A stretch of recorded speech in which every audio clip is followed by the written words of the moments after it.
এই বাংলাদেশে কত শত আলেম বিভিন্ন সময়ে কত বিপদে পড়ল, কিন্তু কোনোদিন দেখলাম না মুখের দাড়ি হারতে। কিন্তু দরবেশ বাবা নিজে বাঁচতে গিয়া সবার আগে দাড়িটাই খাইতে দিল। আসলে মূল কথা হইল আলেমরা কোনোদিন জালেম হয় না, উল্টা জালেমরা নিজের অপকর্ম ডাকতে গিয়ে আলেম সাজে। এইটা হইল আমরার দরবেশ বাবার অবস্থা। এই দরবেশ বাবার তো অনেক টাকা পয়সা, টেকার উপরে ঘুমাই হইলেও কমইব, কিন্তু বর্তমান সময়ে এই টাকা পয়সা তো তার কোনো কাজে আইল না। আরে দুনিয়াতে একটা কথা হয় না যে অর্থই সকল অনর্থের মূল। দরবেশ বাবার কারণে এই জিনিসটাও তুই আজকে প্রমাণিত হইছে। রাস্তা সঠিক না থাকলে এই টাকা পয়সা কোনোদিন কোনো কাজে আয় না। রাস্তা তো দরবেশ বাবাই ঠিকঠাকই ধরছিল। বাংলাদেশের সব বিমানবন্দর যেই জায়গার মধ্যে বন্ধ, সেই জায়গায় দরবেশ বাবা নৌকা দিয়ে চাইছিল দেশ থেকে বাইরে যাইতে। আইনের আত্মবাজান অনেক লম্বা।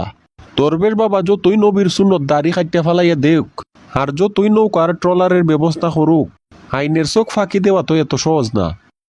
তাইলে বাবা দরবেশের শেয়ার মার্কেট আর বিভিন্ন রকমের কোটি কোটি টাকার ব্যবসা, এইগুলা এখন কিতা হইব?